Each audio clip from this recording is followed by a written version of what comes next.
जय सिया राम।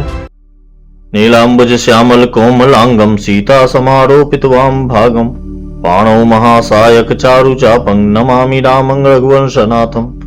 कर्पूर गौरं करुणावतारं संसार सारं भुजगेन्द्रहारं सदा वसन्तं हृदयारविन्दे भवं भवानी सहितं नमामि। मनोजवं मारुततुल्यवेगं जितेन्द्रियं बुद्धिमतां वरिष्ठं वातात्मजं वानरयूथमुख्यं श्रीरामदूतं शरणं प्रपद्ये। अखण्डमण्डलाकारं व्याप्तं येन चराचरं तत्पदं दर्शितं येन तस्मै श्रीगुरुवे नमः। जय सिया राम। मानसामृत के अगले भाग में आपका फिर से स्वागत, फिर से जय सिया राम। पिछले पाठ में हमने अयोध्या कांड के दोहा संख्या 25 तक का पाठ किया था कि माता कैकेयी के कोप भवन में जाने की बात सुनकर महाराज दशरथ दुखी होते हैं, डरते डरते पहुंचते हैं और बड़े विनय के साथ पूछते हैं कि हे प्राण प्रिय, आखिर क्या कारण है कि तुम इस तरह से हो? तुम्हारा अनहित किसने किया? क्या कोई ऐसा है जिसके दो सिर हो, यानी एक को काटा जाए, यानी जिसे मार डाला जाए? क्या किसी राजा को देश निकाला देना है या किसी भिखारी को राजा बनाना है? अरे तुम्हारे शत्रु अगर अमर भी हो, देवता भी हो, तो उन्हें भी मैं मार सकता हूं। ये कीड़े मकोड़े सरीखे मानव क्या चीज है? अपने इच्छा से जो भी तुम्हारी इच्छा है उसे मांगो और ये घड़ी कुघड़ी समझकर थोड़ा सा विचार करो और अपने मनोहर अंगों पर आभूषण और वस्त्र धारण, उचित वस्त्र धारण करो। मैं तुम्हें राम की सौगंध लेकर कहता हूं कि जो भी तुम्हारी इच्छा होगी मैं पूरी करूंगा। राम के सौगंध की बात सुनकर माता कैकेयी उठती हैं, अपने फिर साज सज्जा में लग जाती हैं, हंसते हुए कहती हैं कि आप तो बार बार कहते हैं लेकिन कि मैं तुम्हें दूंगा, लेकिन जो आप वादा करते हैं और वचन देते हैं भूल जाते हैं। आपके पास दो वरदान है वो भी आप भूल चुके हैं। महाराज ने हंसते हुए कहा कि वो तो मेरा स्वभाव है भूलने का, और तुमने भी वरदान को कभी मांगा नहीं, आज मांग लो। और इस तरह से राजा सुहृद जानकर कहते हैं कि तुम्हारा मन चाहा कार्य हो रहा है, राम को युवराज पद दिया जा रहा है, तो इसको भी वह हंसकर छिपा लेती है अपने पीड़ा को। फिर जब मांगने की बात आती है, अब यहां से जो एक तीर जैसा जो वचन कहती है यहां से कि पहले वरदान में कहती है कि भरत का राज्याभिषेक। हे प्राण प्रिय सुनिए कि पहला वर यह दीजिए कि भरत को राज दिला, और दूसरा कि तपस्वियों के वेश में उदासीन भाव से 14 वर्ष के लिए राम वन में निवास करे। यह सुनकर महाराज चकित हो जाते हैं, उन्हें धक्का लगता है, वो सहम जाते हैं, अपने माथे पर हाथ रखकर दोनों नेत्र बंद करके सोचने लगते हैं कि हाय ये क्या हो गया। मेरे मनोरथ रूपी कल्प वृक्ष जो फूल चुका था, फलते समय उसे हथनी की तरह कैकेयी ने जड़ समेत उखाड़ कर नष्ट कर दिया। कैकेयी ने इस अयोध्या को उजाड़ कर दिया। स्त्री के विश्वास में, स्त्री का विश्वास करके मैं वैसे ही मारा गया जैसे योग की सिद्धि के समय योगी को अविद्या नष्ट कर देती है। महाराज दुखी हैं और इस पर जैसे जले हुए पर नमक छिड़का जाता है। महारानी कैकेयी कहती हैं कि क्या भरत आपका पुत्र नहीं है? क्या आप मुझे खरीद कर लाए हैं? मैं आपकी पत्नी नहीं? इस तरह से बड़े व्यंग्यवान करती हैं। अब कहती हैं कि आपने तो बड़ी बड़ी बातें की, रघुवंश की प्रतिज्ञा की बातें की। अब आप या तो वरदान देने का कहकर मना कर दीजिए और सत्य का त्याग करके जग में अपयश लीजिए, या फिर दीजिए। आपने सत्य की सराहना करके और वर देने की बात की, आपको तो ऐसा लगा कि ये चवेना मांग लेगी। राजा शिवी, दधीची और बलि ने जो कुछ कहा, शरीर और धन त्याग कर भी उसे पूरा किया। धर्म की धुरी धारण करने वाले महाराज ने धीरज धरकर नेत्र खोले और फिर अपना सिर पीटकर लंबी सांसें ली और कहा कि तूने मुझे बड़े कुठौर मारा है। यहां तक का पाठ हमने किया था, दोहा संख्या 30। अब इसी दोहे से पाठ को आगे बढ़ाते हुए आगे का पाठ। जय सिया राम। धर्म धुरंधर धीर धरी नयन उघारे राय, सिर धरि लिन सास असी मारे सी मोहि कुठाय। दोहा संख्या 30। आगे दीखित जरत रिस भारी, मनहुत रोष तरवारी उघारी, मुठी कुबुद्धि धार निठुराई, धरी कुबड़ी सान बनाई। प्रचंड क्रोध से जलती हुई कैकेयी सामने इस प्रकार दिखाई पड़ी मानो क्रोध रूपी तलवार नंगी यानी म्यान से बाहर खड़ी हो। कुबुद्धि उस तलवार की मूठ है, निष्ठुरता धार है, और वह कुबड़ी यानी मंत्रा रूपी सान पर धरकर तेज की हुई है। लखी महीप कराल कठोरा, सत्य की जीवन ले ही मोरा, बोले राव कठिन करी छाती, बानी तस सविनय तासु सुहाती। राजा ने देखा कि यह तलवार बड़ी ही भयानक और कठोर है और सोचा क्या सत्य ही यह मेरा जीवन लेगी। राजा अपनी छाती कड़ी करके बहुत ही नम्रता के साथ उसे कैकेयी को प्रिय लगने वाली वाणी बोले। प्रिया वचन कस कहसी कुभाती, प्रीत प्रतीत प्रीत करिहाती, मोरे भरत राम दुई आखी, सत्य कहूं करि शंकर साखी। हे प्रिय, हे भीरु, विश्वास और प्रेम को नष्ट करके ऐसे बुरी तरह के वचन कैसे कह रही हो।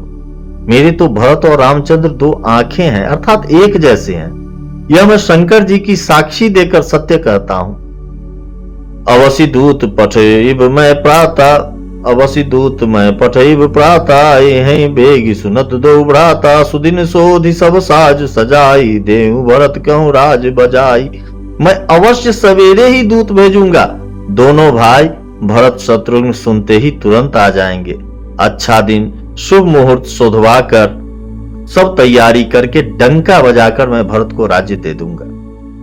लोभ न राम ही राज करा, बहुत भरत पर प्रीति, मैं बर छोट विचार जिया, करत रहे नृपनीति। राम को राज्य का लोभ नहीं है और भरत पर उनका बड़ा ही प्रेम है। मैं ही अपने मन में बड़े छोटे का विचार करके राजनीति का पालन कर रहा था, यानी बड़े को राजतिलक देने जा रहा था। राम सपथ सत कहूं सुभाऊ, राम मातु कछु कहु न काऊ, मैं सब किन्न तो ही बिनु पूछे, ते पर मनोरथ छूछे। राम की 100 बार सौगंध खाकर मैं स्वभाव से ही कहता हूं कि राम की माता कौशल्या ने इस विषय में मुझसे कभी कुछ नहीं कहा। अवश्य ही मैंने तुमसे बिना पूछे यह सब किया, इसी से मेरा मनोरथ खाली गया। ऋष परिहरु अब मंगल साजू, कछु दिन गए भरत जुबराजू, एक ही बात मोहि दुख लागा, बर दूसर असमंजस मागा। अब क्रोध छोड़ दे और मंगल साज सज, कुछ ही दिनों बाद भरत युवराज हो जाएंगे। एक ही बात का मुझे दुख लगा कि तूने दूसरा वरदान बड़ी अड़चन का मांगा। अजहू हृदय जरत तही आचा, ऋष परिहास की साचो साचा, कहु तजि रोष राम अपराधु, सबको कहि राम सुठी साधु। उसकी आंच से अब भी मेरा हृदय जल रहा है। यह दिल लगी में, क्रोध में अथवा सचमुच ही वास्तव में सच्चा है। क्रोध को त्याग कर राम का अपराध तो बता। सब कोई तो कहते हैं कि राम बड़े ही साधु हैं। तुहु सराहसी करसी सनेहु, अब सुनि मोहि भयउ संदेहु, जासु सुभाव अरिहि अनुकूला, सो किमि करहि मातु प्रतिकूला। तू स्वयं भी राम की सराहना करती और उन पर स्नेह किया करती थी। अब यह सुनकर मुझे संदेह हो गया कि तुम्हारी प्रशंसा और स्नेह कहीं झूठे तो नहीं थे। जिसका स्वभाव शत्रु को भी अनुकूल है वह माता के प्रतिकूल आचरण क्यों करेगा। प्रिया हास रिस परिहरहि मागु विचारी विवेक, जहि देखो अब नयन भरी भरत राज अभिषेक। हे प्रिय, हंसी और क्रोध छोड़ दे और विवेक उचित अनुचित विचार कर वर मांग, जिससे मैं अब नेत्र भरकर भरत का राज्याभिषेक देख सकूं। जिये मीन बरुबारी बिहीना, मणि बिनु फनिक जिये दुख दीना। कहो सुभाव न छल मन माही, जीवन मोर राम बिनु नाही। मछली चाहे बिना पानी के जीती रहे और सांप भी चाहे बिना मणि के दीन दुखी होकर जीता रहे, परंतु मैं स्वभाव से ही कहता हूं, मन में जरा भी छल रखकर नहीं, कि मेरा जीवन राम के बिना नहीं है। समुझि देखु जिय प्रिया प्रवीणा, जीवन राम दरस आधीना। सुनि मृदु बचन कुमति अति जरई, मनहु अनल आहुति घृत पड़ई। हे चतुर प्रिय, जी में समझ देख, मेरा जीवन श्री राम के दर्शन के अधीन है। राजा के कोमल वचन सुनकर दुर्बुद्धि कैकेयी अत्यंत जल रही है, मानो अग्नि में घी की आहुतियां पड़ रही है। कहई करहु किन कोटि उपाया, इहा न लागे ही राउरी माया। देहु की लेहु अजस करी नाही, मोहिन बहुत प्रपंच सुहाई। कैकेयी कहती, आप करोड़ों उपाय क्यों न करें, यहाँ आपकी माया आपकी चालबाजी नहीं लगेगी। या तो मैंने जो मांगा है सो दीजिए, नहीं तो ना ही करके अपयश लीजिए। मुझे बहुत प्रपंच नहीं सुहाते, बहुत बखेरे नहीं सुहाते। राम साधु तुम साधु सयाने, राम मातु भली सब पहचाने। जस कौशिला मोर भलता का, तस फल उन्हें देहु करी साका। राम साधु हैं, आप सयाने साधु हैं, और राम की माता भी भली है। मैंने सबको पहचान लिया है। कौशल्या ने मेरा जैसा भला चाहा है, मैं भी साका करके याद रखने योग्य उन्हें वैसा ही फल दूंगी। होत प्रात मुनिवेश धरी, जौन राम बन जाहि। मोर मरन राउर अजस नृप समझिय मन माहि।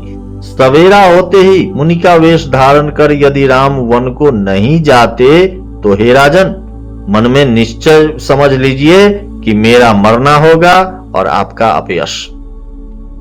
अस कहे कुटिल भई उठी ठारी, मानव रोष तरंगिनी बाड़ी। पाप पहाड़ प्रगट भई सोई, भरी क्रोध जल जाई न जोई। ऐसा कहकर कुटिल कैकेयी उठ खड़ी हुई, मानो क्रोध की नदी उमड़ी हो। वह नदी पाप रूपी पहाड़ से प्रकट हुई है और क्रोध रूपी जल से भरी है। ऐसी भयानक है कि देखी नहीं जाती। दोबर कूल कठिन हठ धारा, भंवर कुबड़ी बचन प्रचारा। ढाहत भूप रूप तरुमूला, चली विपति बारिधि अनुकूला। दोनों वरदान उस नदी के दो किनारे हैं। कैकेयी का कठिन हठ उसकी तीव्र धारा है और कुबड़ी मंथरा के वचनों की प्रेरणा ही भंवर है। वह क्रोध रूपी नदी राजा दशरथ रूपी वृक्ष को जड़ मूल से ढहाती हुई विपत्ति रूपी समुद्र की ओर सीधी चली है। लखी नरेश बात फुरी साची, तियमिस मीच शीस पर नाची। गही पद विनय किन्न बैठारी, जनि दिन कर कुल होसी कुठारी। राजा ने समझ लिया कि बात सचमुच सच्ची है, वास्तव में सच्ची है। स्त्री के बहाने मेरी मृत्यु ही सिर पर नाच रही है। तदनंतर राजा ने कैकेयी के चरण पकड़कर उसे बिठाकर विनती की कि तू सूर्यकुल रूपी वृक्ष के लिए कुल्हाड़ी मत बन। मागु माथ अभी देव तो ही, राम बिरह जनि मारसी मोही। राखु राम कह जयते ही भांति, नाही तजरहि जन्म भरी छाती। तू मेरा मस्तक मांग ले, मैं तुझे अभी दे दूं, पर राम के विरह में मुझे मत मार। जिस किसी प्रकार से हो तू राम को रख ले, नहीं तो जन्म भर तेरी छाती जलेगी। देखी व्याधि असाध नृपु, पर उधरन धुनि माथ। कहत परत परम आदरत बचन, राम राम रघुनाथ। राजा ने देखा कि रोग असाध्य है, तब वे अत्यंत आर्तवाणी से हा राम हा रघुनाथ कहते हुए सिर पीट कर जमीन पर गिर पड़े। व्याकुल राव शिथिल सब गाता, करि निकलप तर मनहु। निपाता कंठ सुख मुख आव न बानी, जनु पाठीन दीन बिनु पानी। राजा व्याकुल हो गए, उनका सारा शरीर शिथिल पड़ गया, मानो हथिनी ने कल्प वृक्ष को उखाड़ फेंका हो। कंठ सूख गया, मुख से बात नहीं निकलती, मानो पानी के बिना पहिना नामक मछली तड़प रही हो। पुनिका कटु कठोर कह के मनहु घाय महु माहुर देई, जो अंतहु अस कर तब रहु, मागु मागु तुम के बल कहु। कह के फिर कड़वे और कठोर वचन बोली, मानो घाव में जहर भर रही हो। कहती है, जो अंत में ऐसा ही करना था तो आपने मांग मांग किस बल पर कहा था। दुई की होई एक समय भुआला, हसव ठठाई फुला उब गाला, दानी कहा उब अरु कृपनाई, होई की खेम कुशल रौताई। हे राजा, ठहाका मारकर हंसना और गाल फुलाना, क्या ये दोनों एक साथ हो सकते हैं? दानी भी कहाना और कंजूसी भी करना, क्या रजपूती में क्षेम कुशल भी रह सकती है? यानी लड़ाई में बहादुरी भी दिखावे और कहीं चोट भी न लगे। छारहु वचन की धीरज धरहूं, जनि अब लाजिम करुणा करहूं, तनु तिय तनय धाम धन धरनी, सत्य संध कहत ऋण संबरनी। या तो वचन ही छोड़ दीजिए, प्रतिज्ञा ही छोड़ दीजिए, या धैर्य धारण कीजिए। यो असहाय स्त्री की भांति रोइए पीटिए नहीं। सत्यव्रती के लिए तो शरीर, स्त्री, पुत्र, घर, धन और पृथ्वी सब तिनके के बराबर कहे गए हैं। मरम बचन सुनि राउ कहा, कहु कछ दोष न तोड़, लागे तो ही पिशाच जिमी, काल कहावत मोर। कैकेयी के मर्म भेदी वचन सुनकर राजा ने कहा कि तू चाहे जो कह, तेरा कुछ भी दोष नहीं है। मेरा काल तुझे मानो पिशाच होकर लग गया है, वही तुझसे यह सब कहला रहा है। जय सियाराम। दोहा संख्या 35। फिर मिलते हैं मानसामृत के अगले भाग में अगले पाठ के साथ। तब तक के लिए जय सियाराम।